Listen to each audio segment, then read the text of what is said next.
Hello, we're Steve and Mary Alessi, pastors of Metro Life Church, and we're really delighted that you chose to join us today as part of our online campus. Now at Metro, we are all about the 3 R's: relationship, relationship, relationship. What does that mean? It means we value relationship with God being first and foremost. Also, relationship with each other. People who walk through the doors of our church, we value those relationships. And then relationship with people outside of our church walls, which is why we believe this online campus is so important. It's allowing us to connect with you. This is us getting to know you, and we're excited to do that. If you haven't had a chance yet, would you subscribe to our YouTube channel? Turn your notifications on so every time we go live or every time we post a video, you have quick access to it. And we hope that this message will be a blessing to you and it will encourage your walk with the Lord. If you're married, have been married, or grew up with a ton of siblings, then I think you understand that there's many layers to fights, if you know what I'm talking about. Most of the time, the thing you're fighting about isn't actually what you're fighting about. Anyone know what I'm talking about? If it's a sibling, maybe you're fighting over who gets to watch TV, but at the depths of it, you're fighting over you think the other gets a better life than you. You know, when you're fighting with your spouse, it's always over small things, but it's not true. They're deep-rooted things that come out because of the small things. Well, I said something yesterday to my wife that I said out of the purity of my heart. And it was not received as such.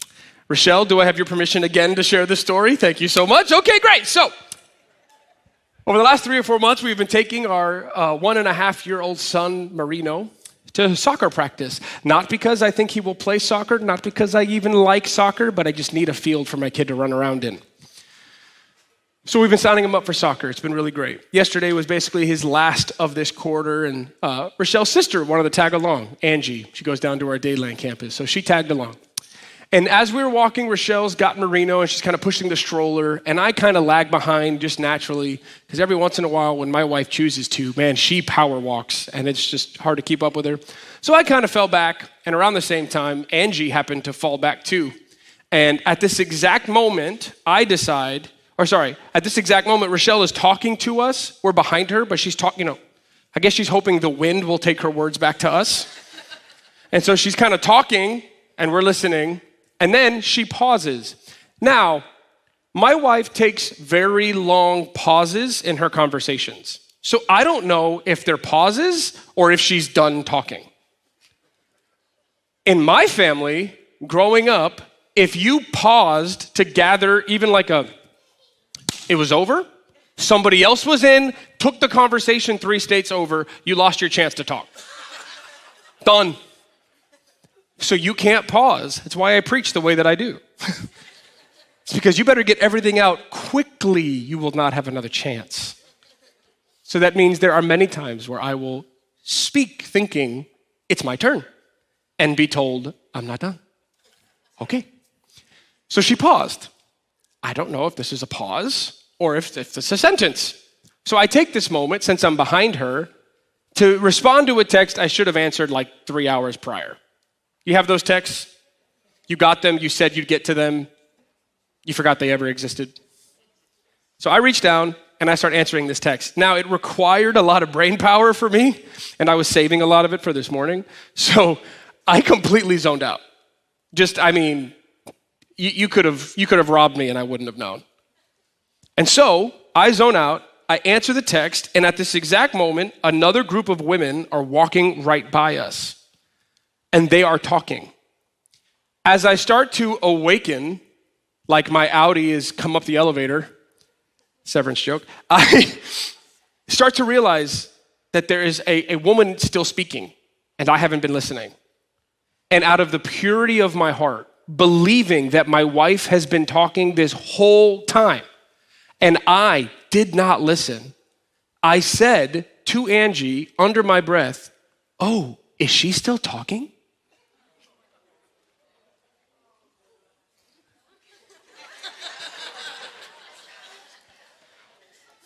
Y'all, what I 100% meant was, how bad of a husband am I that her train of thought landed and then took off again, and I wasn't there to be a part of it.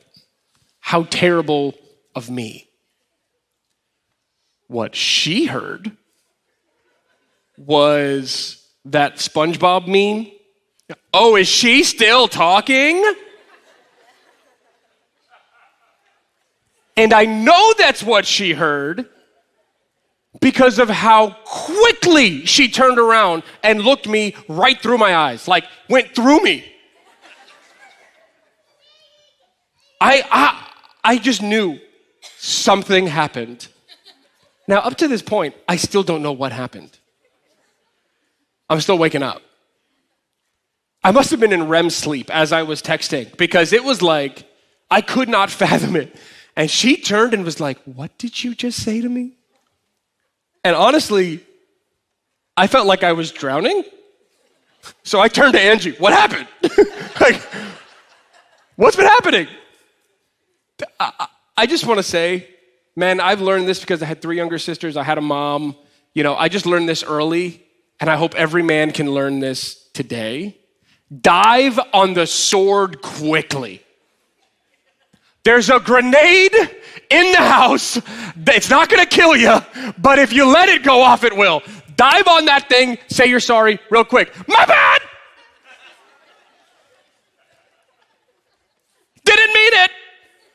And what was so funny is at the time, at the exact same park we were at, Derek Jeter was there with his family, and I didn't talk to him, but what he saw was me go, is she still talking? I'm sorry!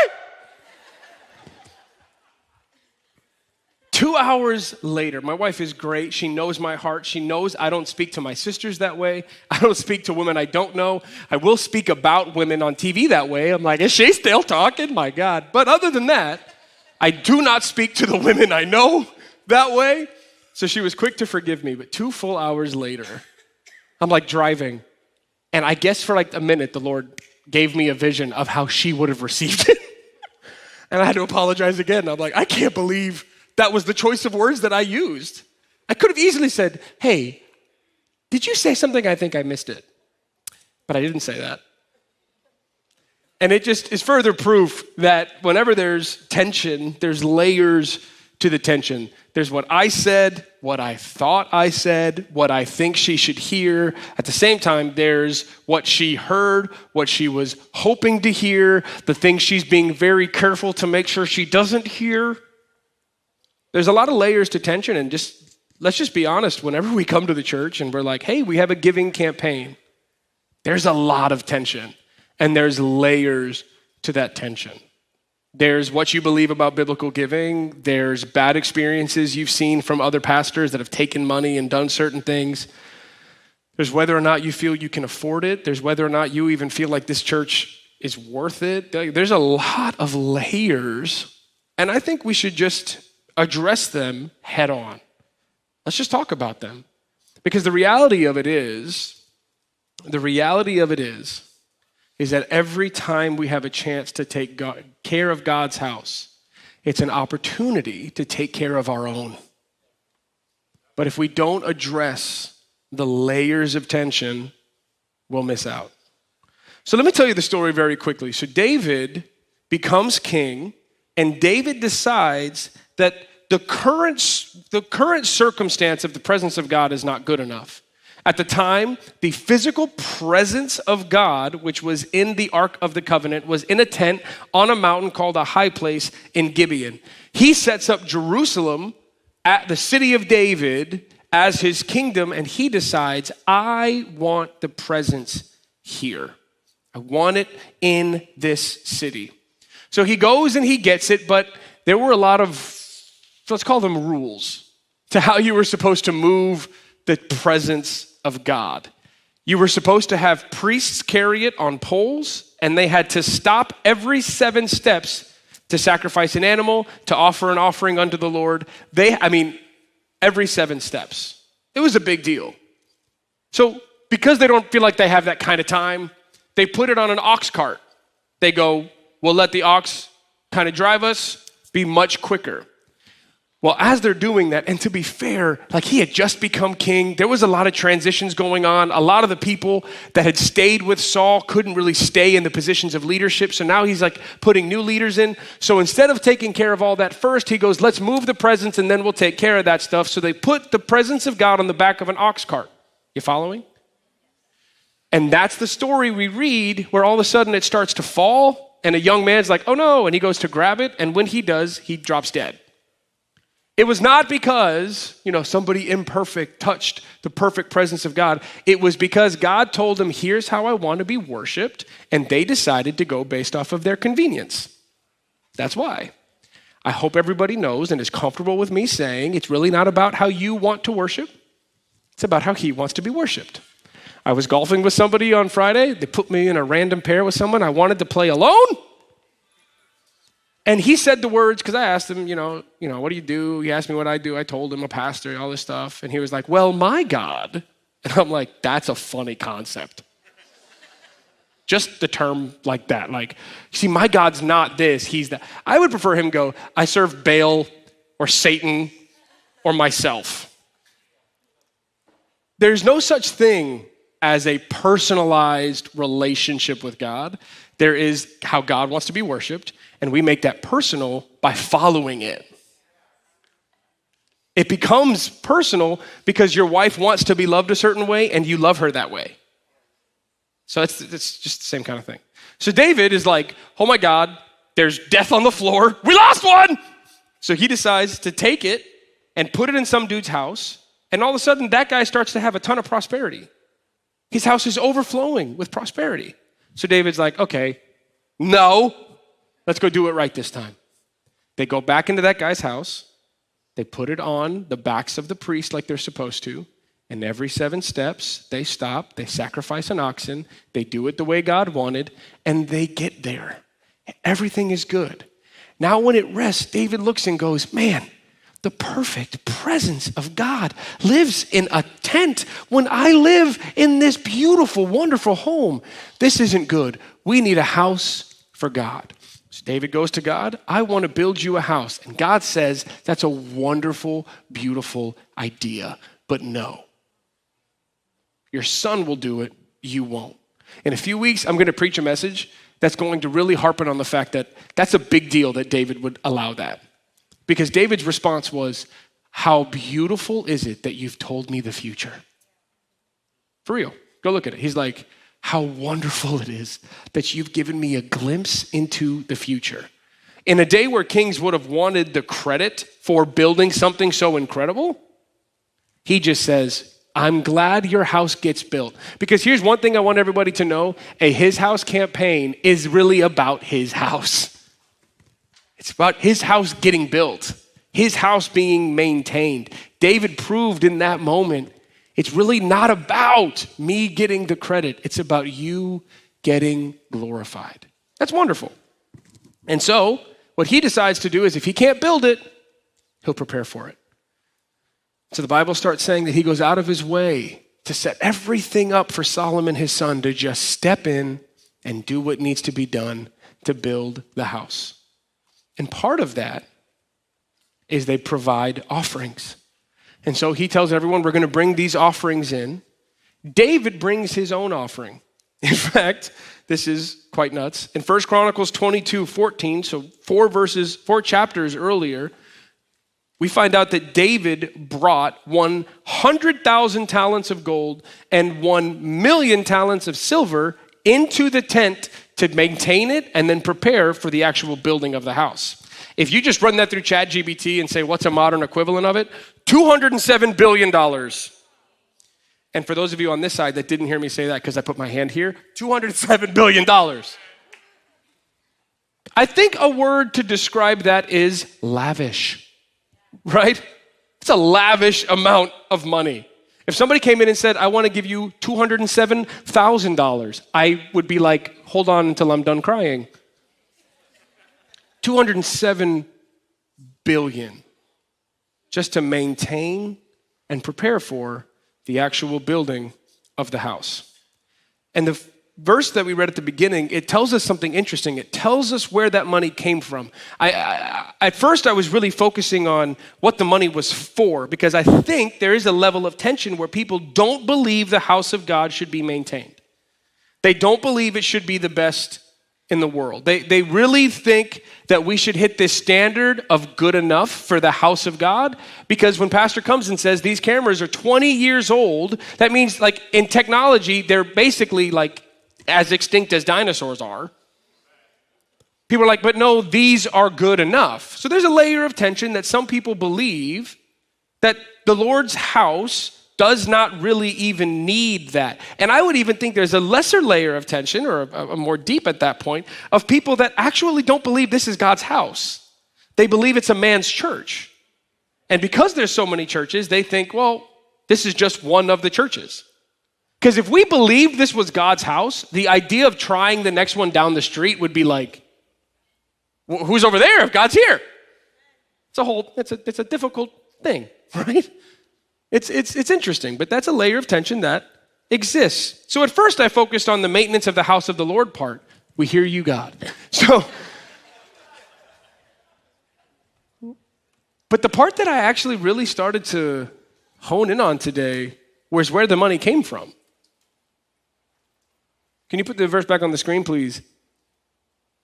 It was from the spoil won in battle. So hold on. If they were able to bring an offering that was lavish, and that offering, that lavish offering came from the spoil in battle, that means that they were lavishly victorious. Wouldn't you agree? And this is where I think the true tension of giving exists. I don't think the majority of us feel like lavishly victorious is how we would describe our life. So it's the first point of our sermon today.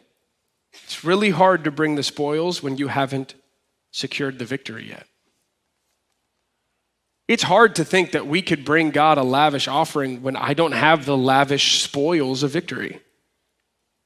That was just what David brought. What did everyone else bring? So what would happen is they'd go in and they would knock out their enemy. And sometimes God would say, burn everything, don't take a thing. And sometimes God would say, take the best of everything and put it into my temple.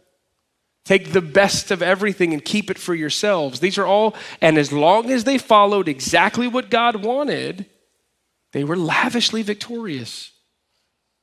And they would go in and they would win regardless of the size of their army, regardless of who they were fighting against, regardless of the marketplace, regardless of it. If they listened to what God told them to do, they would win, and they became lavishly victorious. But how many of you would say, if I had to use words to describe my life, lavish and victorious would probably not be them?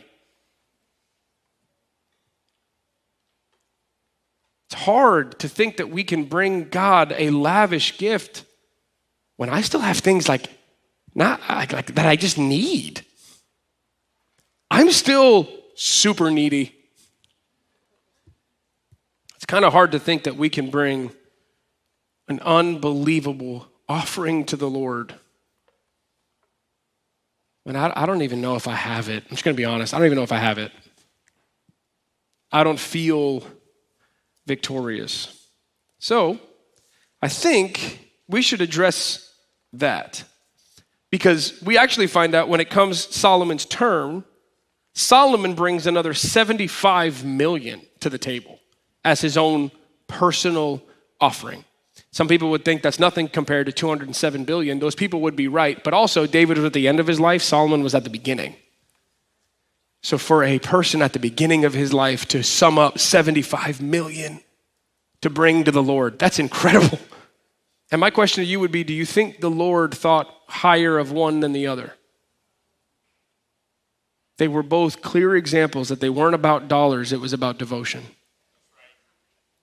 I want everyone to know that this His House campaign, y'all, it's got nothing to do with anything other than the Lord saying, okay, I want to show myself devoted to you. Will you show yourself devoted to me? So now I'd like to read this verse, and it's going to take us into our second point. I want to read 1 Chronicles 29, verse 14, and I'm going to read 3 verses of scripture. At this point, David has prepared everything. He's even written out the plan for Solomon to follow, met with Solomon, gave him the plan. He's preparing to die. In fact, this is at the beginning of chapter 29. He dies at the end of chapter 29. And in the middle of all that, David is praying. He's praying openly to the assembly. So everyone brought their offerings. They're sticking around after, and David is praying with and over everyone. And he says these words, "But who am I and what is my people that we should be able thus to offer willingly?" He's like, who are we to even have this much? It's a good thought. "For all things come from you, and of your own we have given you. For we are strangers before you and sojourners, as all our fathers were. Our days on the earth are like a shadow, and there is no abiding. O Lord our God, all this abundance that we have provided for building you a house for your holy name comes from your hand and is all your own." So like I said, this will set up our second point. How many of you have heard a sermon at some point that was telling you, let's say it's about tithing. We're going to take 10% of what's ours, 10% of the income, and we're going to give it to the Lord, right? Right? This is the message. This is what we think, we teach. So you look at this table. Mine was the only word I could think of to describe all of the things we currently have. Maybe it's because I have a toddler at home. I don't know. But let's just say this represents everything that we currently have. And then we come to the table and we say, hey guys, just remember, it's all God's, right? So we're like, when you tithe, you're really just giving back to God what was already his, right? And then we remind everybody, hey, just so everybody knows, it's all, everything you have is his. You should turn everything around. We're like, hey, don't you forget, don't you forget. Everything is his, right? We've heard this. Okay. It's wonderful. It's so true. It's logically consistent. But there's an issue because we don't go to the next logical conclusion of this truth. You see, David comes and he says, everything we brought to you was already yours. But ladies and gentlemen, where did that money come from? The spoil won in battle. So it's theirs now, but it wasn't theirs at first. It was somebody else's. Okay, so let's look at this. Let's just kind of go back to this idea. This represents everything we currently have. But how many of you know this doesn't represent everything we need? Right? Okay, so we come over here, right? And you're like, shoot, man, there's a whole other table full of things that I need. And just to get the point, you all understand that this is all need. So maybe you and your spouse, you need a kid, you want a kid, and it's not happening. So great, everything over there I have, but man, I need a kid. Like I'm just gonna start stacking them back up on top because this is what needs tend to do. They just stack up one on the other. God delivers and comes through with something over there, and all of a sudden you're like, man, I need more. So all of a sudden you just have like all of these needs, right? And so we come and we're like, giving campaign.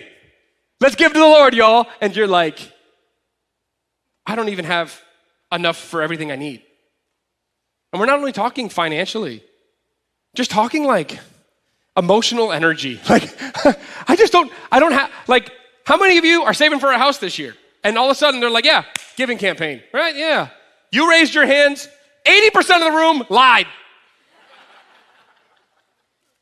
How many of you are like, man, this car's about to give out?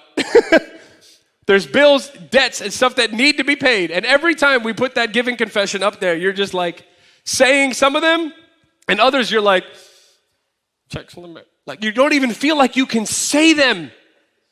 And it's hard. And so there's this gap between what's currently ours and everything that we need. And y'all, let's just be honest, like that doesn't even represent everything, because there's these other things that come into our life. And I think as Christians, it's okay. I want to give you permission, like, to add to some of this, right? Hold on, let's just write a few more. You're going to see when you're anointed, the Lord gives you beautiful handwriting. It's not true. There's also like, just shoot, man, like things I want. There's just things I want. You know, right now, Rochelle and I are looking for a house, which means that Zillow is the cursed app that no one's allowed to open in our home. And this is what happens. It just all falls apart. Right? Like, okay, so you got your needs, you got your wants, and it's so difficult because you're looking through a house and what you're trying to figure out is like, is it okay to want more than what's available? Man, like we have a son and he is amazing and probably enough for 3 kids, but shoot, man, I want more. I want more kids. I want more. And for some, you've become kind of the Lord hasn't provided one of these wants. So you've become quite accustomed to not wanting it. You're just, all right, I won't want it. That's okay, right? There are people in this room that want a spouse, and by this point, you've just grown accustomed to not getting it. And so we start to make this weird, like, in our heads, we just say, okay, I'll just focus more on what I need, and my wants, who cares? But I have a hard time thinking that the Lord would look at the Israelite people in the desert and say, you know what they need? Lavish ability to win and take care of my house. But you know what? The 2025 church in Miami, let's just make sure they focus on the things that they need, bare minimum needs. I know it's not popular to say, but God actually didn't change from the Old Testament to the New. Jesus didn't come to rebrand the mean old God. God is the exact same in the old. So when he steps up and tells the people of God to go in and take out an enemy, he's like, I could do that today too if the church would let me. I want to do it today. So here's the logical conclusion that we stop making. We come here and we're like, hey, when you tithe, remember that everything you have is his. And this is wonderful, y'all. Like, this is beautiful. This is a true statement. I've preached messages like this. I say it every single week. But the very next logically consistent conclusion to make is if everything I have is his and everything is his, that means everything I could want and everything I could need is also his. That means when those armies that the Israelite people were going up against thought that they owned the kingdoms they were living in, they didn't realize, no, God owned all that. When they walked in, took out an enemy, and took all the gold, you see, those people thought that was their gold. Sorry, it was always God's. God does not need a loan to take care of you. God does not need someone to bail him out. God does not need help with the supply because the demand is so big. God's not showing up saying, oh my gosh, like showing up to a meeting in heaven one day and they're like, hey, great news. People all over the world are getting saved. And he's like, okay, I love it. But like our supply to take care of those that we've promised to take care of, it's kind of going down. God doesn't show up one day and go, shoot, we've run out of husbands. God did not suddenly wake up one day and go, shoot, okay, somebody pull up a YouTube video on how I made babies. God is not going through a list of, okay, so here's how I have to make the womb actually work. Okay, shoot, I forgot that one. God is not going, oh my gosh, a third of an acre lot's going for how much in Miami? Oh, we can't take care of that. Hey, buddy, limit your needs and wants to a 7,500 square foot lot. Learn to garden on the hard ground. God didn't all of a sudden run out and need help. The logical conclusion is if everything I have is his, so is everything I need. and everything that I want. If all I have is his, then all I need is his too. And I just want you to think, how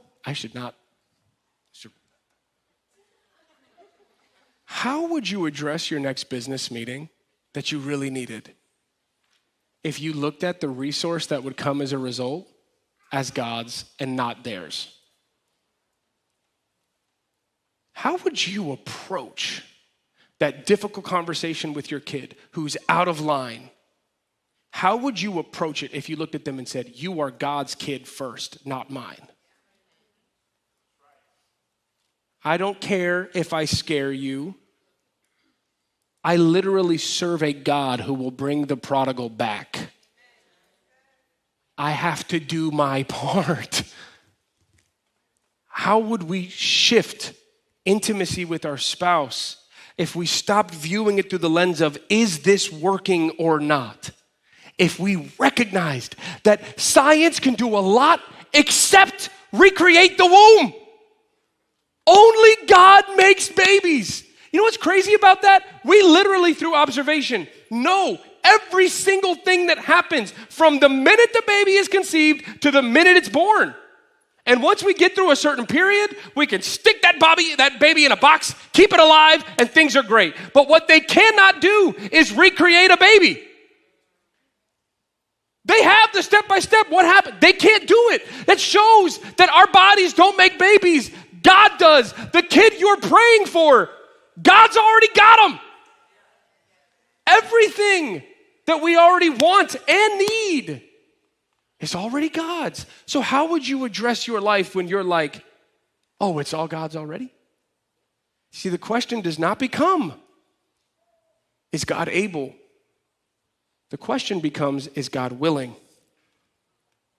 Which means that another layer is really whether or not you see him as good. Because if he has everything we need and want, and it stays over on that table, and it never moves to this one, the question becomes, do I believe God is good? I hope you know that His House campaign is more of an opportunity for you to fledge through all of this. Do you think God's good? Would God allow you to bring an offering?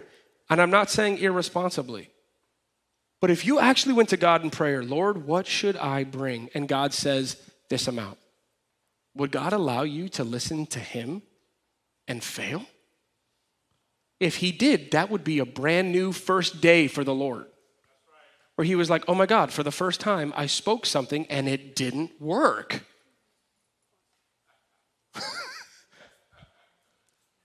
That's crazy. The question really at the bottom of it all is, do you believe God is good? Because if the answer is yes, I believe He's good, then the deeper level, like guys, bottom of the barrel, very bottom of the floor, the real question is, are you faithful? Are you faithful? Because my third and final point, as I'm already over time, but I heard somebody over there say I can preach another 10 minutes, so I appreciate that.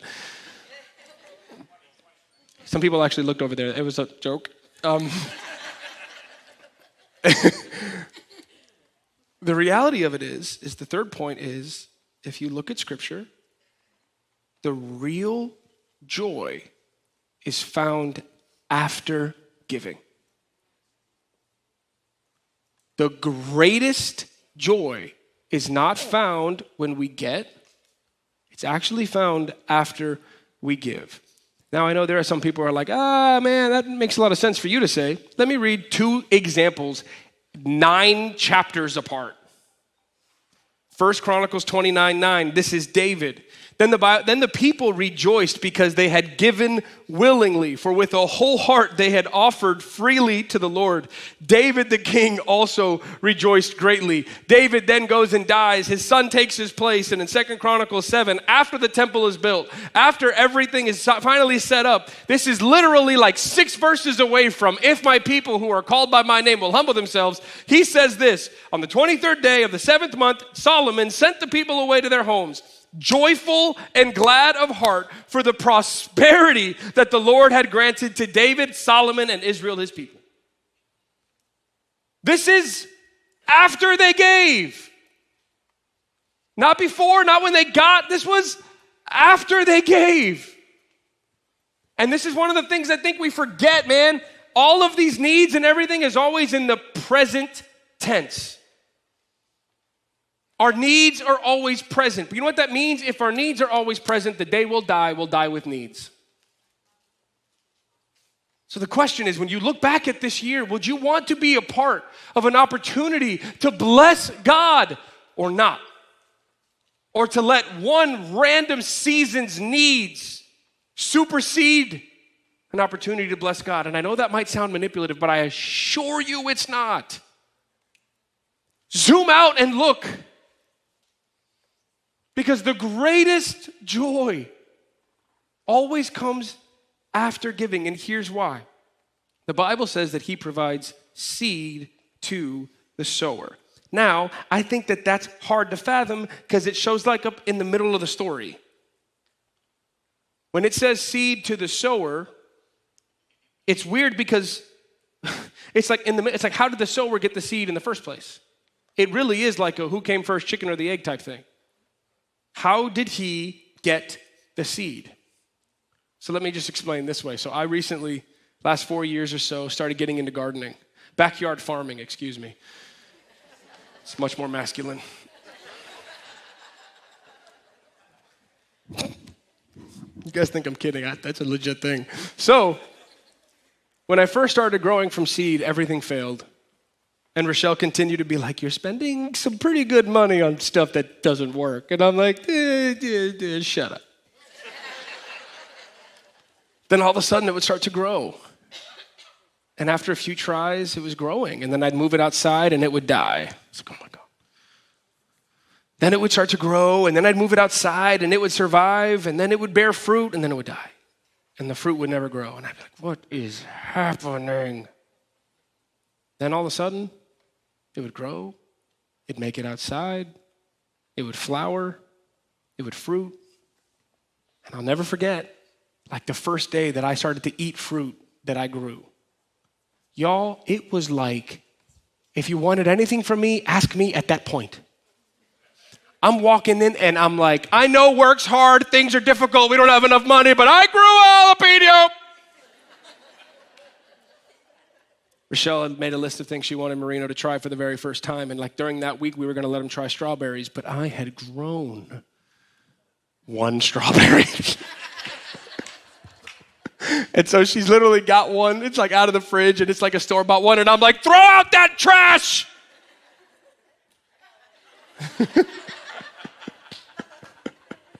It was the best feeling in the world. It was nuts. When Rochelle and I had our first harvest of oranges from our orange tree, it was just like, I don't want to eat anything anymore except oranges. What do you want for breakfast? You already know. It was great. And now I've gotten to the point that when I grow a seed and it works and it moves outside and it flowers, I pluck the flowers off before I could even harvest.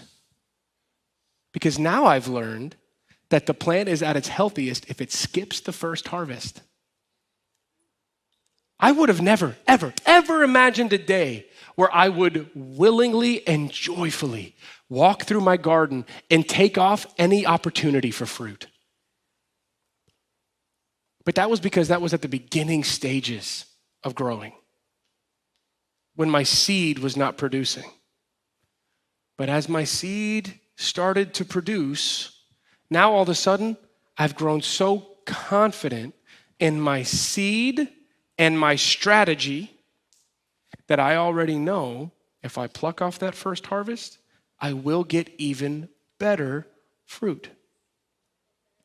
To the point where one particular day, I was preaching for the youth at a youth camp here at this church, and I brought this beautiful pepper plant that had all of these flowers, and I walked them through how these flowers will turn into fruit. I got them all invested. They were all excited for a plant. It was super weird. This generation's like odd as heck, but it was great. And I'm sitting there with the pot, and I'm like, don't these flowers look pretty? And they're like, yeah. And I just start going, great. And I start killing all of them, just plucking them off. There was audible reactions from the crowd. I couldn't ever fathom doing that at the beginning. But then I started to realize that the Lord provides seed to the sower. And over time, I become so much more confident in the way that it works that I can just give joyfully. Because I literally know there's another harvest on the way. If everything I have came from the victory God has given me up to this point, then that literally means that when I give, I can do so joyfully because I know He's going to give me more victory tomorrow. God did not forget how to give you a promotion the last time He did it. God didn't forget how to take care of you the last time He did. So the question is not, is God good? The question is, are you faithful? Because if you are, all of a sudden, little by little, the Lord's like, hey, let's start making sure this table has everything. I told my wife how convicted I was developing this message. Because I'm such a hypocrite. Such a hypocrite because, we sang that song, You Will Dance Again, right? I sang that song first when I was 19 years old, here on this platform. This is actually the picture of prosperity. It runneth over. It was over there in that corner. I was single, which when you're single, being single is like an insult to yourself. I hated it. I just wanted God to come through for me. I remember running around my parents' neighborhood because I lived with them until I was 26. And I would just run, just say, Lord, please do it for me. I don't want to settle. I've seen tons of friends settle. I don't want to. Lord, please do it for me. And all of a sudden, I walk into our office and I see a girl I had seen many times, but that day I saw her differently. I remember we started dating and now it's like, okay, within 2 months, I already knew she was my wife. I wrote it down in a journal. I found that journal the other day and showed it to Rochelle. I was like, I don't even remember writing that down. That's crazy. It was nuts. And so I was like, man, I need a house. But I was a 26-year-old pastor, Still haven't learned how to grow money on trees. And so I was just praying. I remember I looked at my dad, and I'm just going to be open with you guys. I looked at my dad and I said, Dad, I don't think I'm going to be that guy that has equity in his 30s. Just look at the market. Look what I can afford. Look at the market. So then Big Give 2019 came around. It's our end of the year offering. 6 years ago now, 5.5 years. I had saved up a certain amount of money for a down payment. The Big Give came and I said, I don't know if this is just a way to resolve my spiritual guilt, but it doesn't feel right to have all this money and to only give a portion of it when it's an offering that's supposed to bless God's heart. And so on that day, December 12th, 2019, I gave it all. My dad looked at me and was like, I hate you because now you got to live with me longer. And that day, I went on Zillow I put in the exact same filters and parameters that I had done every day before that. And the house that I own today, I found on that day. And I closed February 21st, 2020, 3 weeks before the country shut down. And you remember what happened to the market right after that? And I had told my dad, I guess I'd never be that guy with equity. And now I look at our home and I'm like, this place stinks. I need something bigger. And I forgot what the Lord had already done just 6 years ago. Yo, you want to make fun of the Israelites? We're the Israelites. We forget as much, if not more, than they did. But all I know is I've literally never gone a day where my wants or my needs have overwhelmed me. But I've never known a day without the joy of the Lord overwhelming me and the goodness of God taking care of me. I look at what I have today and think this was literally a shell of a dream. And somehow today it's not even enough. Now I need more. And like David was told by God, I've already done so much for you, and if you even wanted more, all you had to do was ask. I find myself saying, all right, Lord, it's time for more. And you know what he did? He sent a giving campaign. You want more? Let's see you give. Metro, I pray that all of you would seize the opportunity to not make it about dollars and cents and needs, but make it about devotion. To go home and to pray and say these words, Lord, I don't want to be moved by my guilt. I don't want to be moved by wise words or smooth talk. Lord, if there's any truth to this, I want to bless your heart. Tell me how I can do that. And when there's some sort of impression left on you, because that's really all it is. It's not a booming $400. When there's some impression left on you, just be faithful to that impression. Just be faithful what the Lord is doing. Do what he says. If it's $30, do that. Because it's not about dollars, it's about devotion. And so I just leave you. It's not about whether or not God is able. It's not about whether or not he's willing. It's about whether or not you think he's good and whether or not you will be faithful. So if you're struggling to give, this is probably why. Push past the struggle. Trust God. And watch him provide even more seed to the sower. Father, I thank you for every person under the sound of my voice. I thank you for your word being spoken here today. I ask and I pray that you would help every person wade through these waters of every word that's been said, to find your voice through it all, your being, your character. Let this giving campaign be a lot less than what we can do for the actual house, but for the opportunity to test you and watch you open up the windows of heaven and pour out a blessing that we cannot contain. In Jesus' name I pray, amen. Before you check out and click off this video, listen, thank you for letting us speak into your life. Hopefully, the message you heard has inspired and encouraged you.